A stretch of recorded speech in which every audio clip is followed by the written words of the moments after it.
Resumen de la lección 4 para el 26 de octubre de 2019. ¿Cómo hacer frente a la oposición? Para memorizar. Mas los ojos de Dios estaban sobre los ancianos de los judíos, y no les hicieron cesar hasta que el asunto fuese llevado a Darío. Y entonces respondieron por carta sobre esto. Esdras capítulo 5, verso 5. Cuando se emprende una obra en favor de la causa de Dios, siempre sufre la más acérrima oposición por parte de los enemigos de la verdad.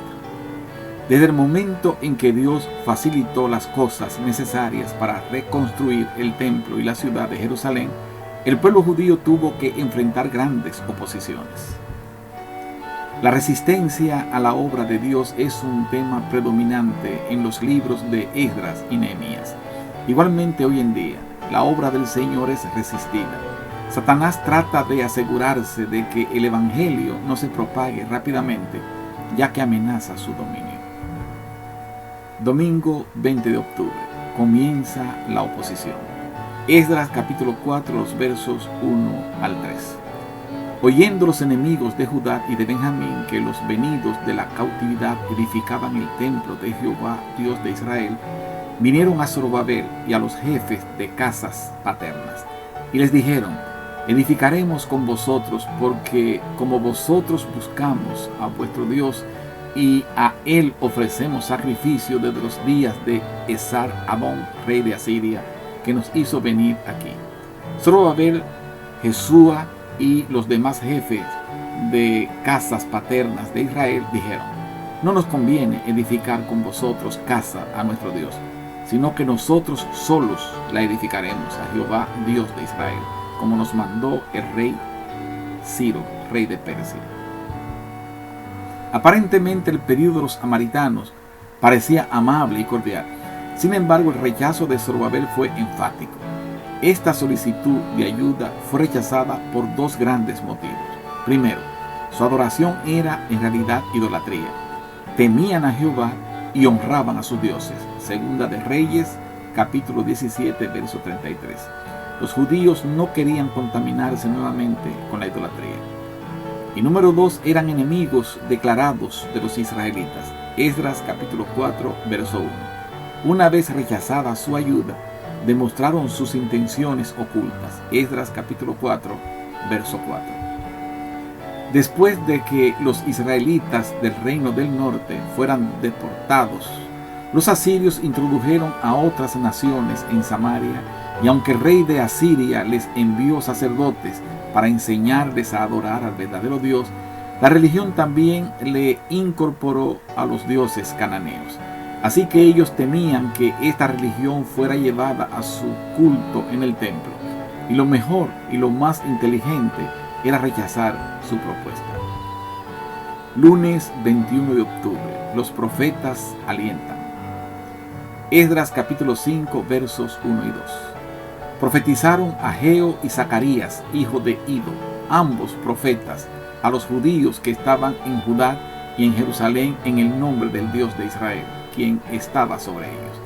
Entonces se levantaron Zorobabel, hijo de Salatiel, y Jesúa, hijo de Josadac, y comenzaron a reedificar la casa de Dios que estaba en Jerusalén, y con ellos los profetas de Dios que les ayudaban. Dios había enviado a los judíos para reconstruir el templo y la ciudad, pero ellos habían dejado de construir porque tenían miedo. Sin embargo, Dios llamó a dos profetas para que los animaran: los profetas Ageo y Zacarías. Cuando pusieron manos a la obra, Dios animó el corazón del rey Darío para que también les apoyase. Esdras capítulo 5. Ageo capítulo 1, los versos 2 al 6. Así ha hablado Jehová, Dios de los ejércitos, diciendo: este pueblo dice, no ha llegado aún el tiempo de que la casa de Jehová sea reedificada. Entonces vino palabra de Jehová por medio del profeta Ageo, diciendo: ¿es para vosotros tiempo, para vosotros, de habitar en vuestras casas artesonadas, y esta casa está desierta? Pues así ha dicho Jehová de los ejércitos: meditad bien sobre vuestros caminos, sembráis mucho y recogéis poco, coméis y no os saciáis, bebéis y no quedáis satisfechos, os vestís y no os calentáis, y el que trabaja a jornal recibe su jornal en saco roto. Leo de Profetas y Reyes, página 420, dice: los profetas Ageo y Zacarías fueron suscitados para hacer frente a la crisis. En sus testimonios conmovedores, esos mensajeros revelaron al pueblo la causa de sus dificultades. Declararon que la falta de prosperidad temporal se debía a que no se había dado el primer lugar a los intereses de Dios.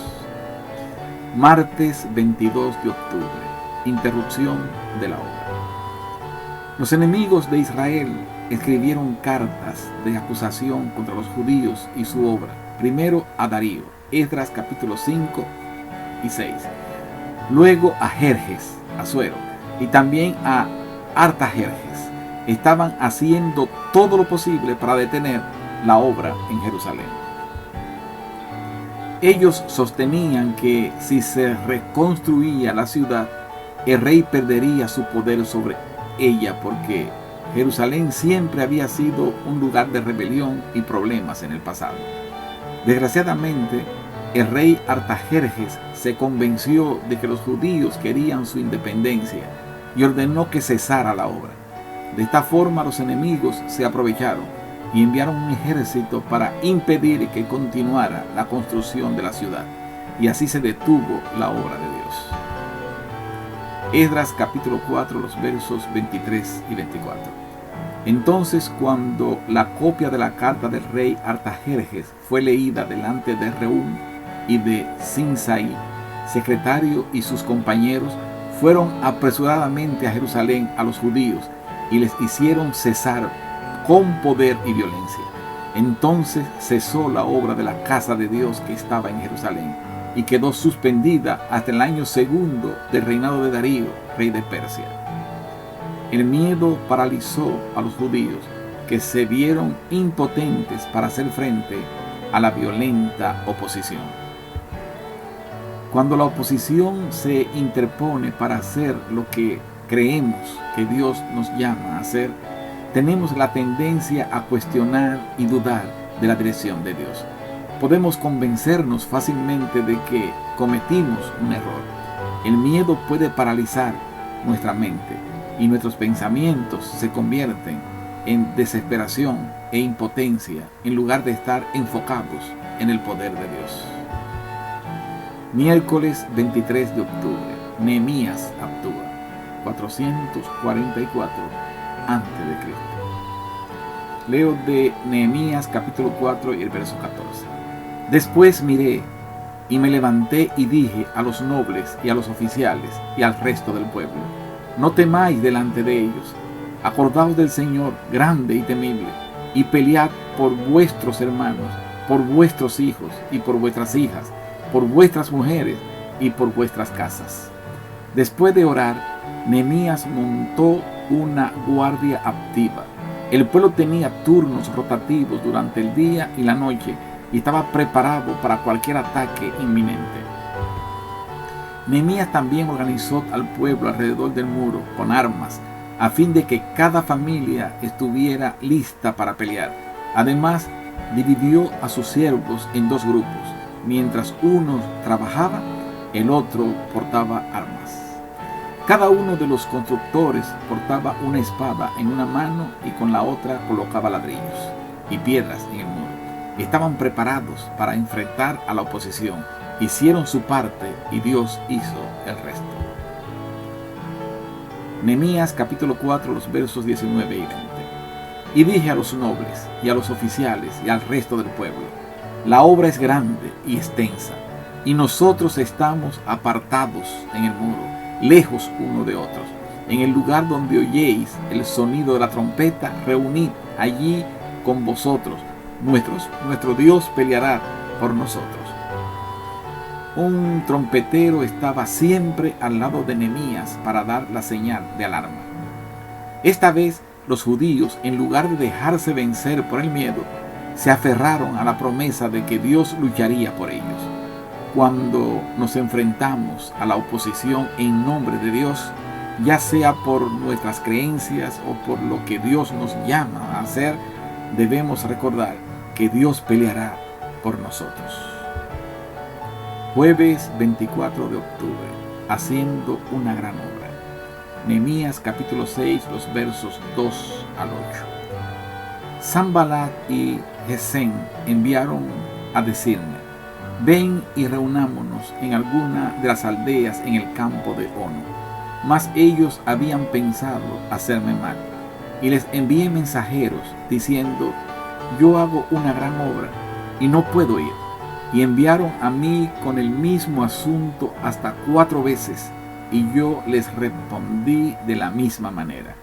Entonces Sanballat envió a mí su criado para decir lo mismo por 5ª vez, con una carta abierta en su mano, en la cual estaba escrito: se ha oído entre las naciones, y Gasmut lo dice, que tú y los judíos pensáis rebelaros, y que por eso edificas tú el muro, con la mira, según estas palabras, de ser tú su rey, y que has puesto profetas que proclamen acerca de ti en Jerusalén, diciendo: hay rey en Judá.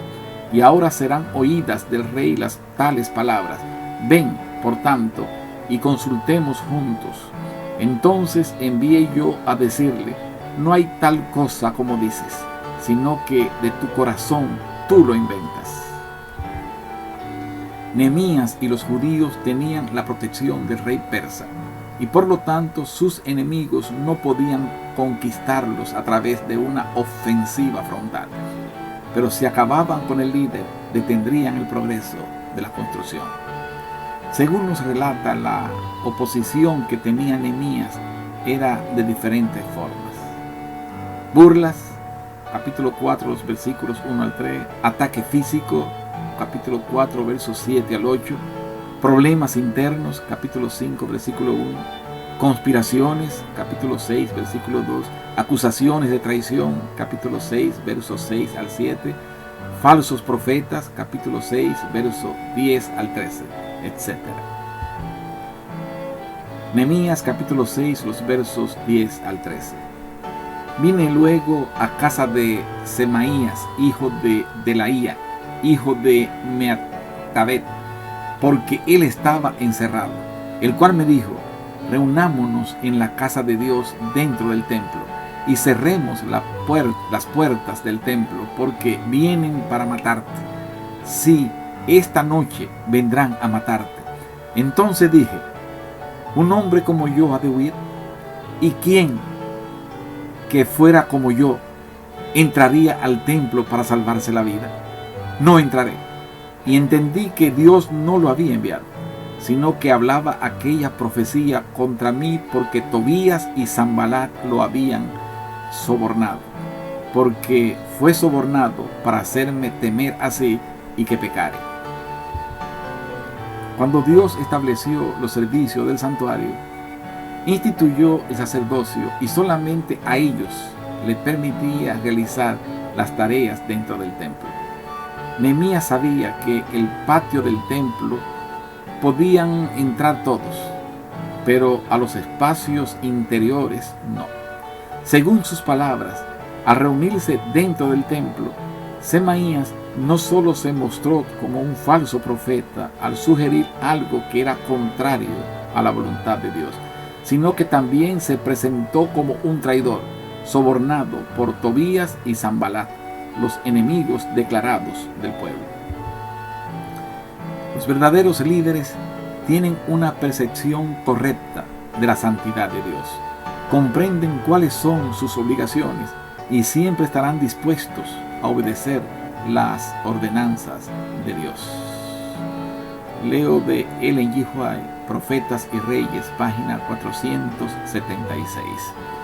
Como Nehemías, los hijos de Dios no deben temer ni despreciar a sus enemigos. Cifrando su confianza en Dios, deben ir adelante con firmeza, hacer su obra con abnegación y entregar a su providencia la causa que representan. En toda crisis, sus hijos pueden declarar confiadamente: si Dios por nosotros, ¿quién contra nosotros? Romanos capítulo 8, verso 31. Este ha sido el resumen de la lección número 4, programada para el 26 de octubre del 2019. Muchas gracias, que Dios os bendiga. Les habló el pastor Rafael Polanco.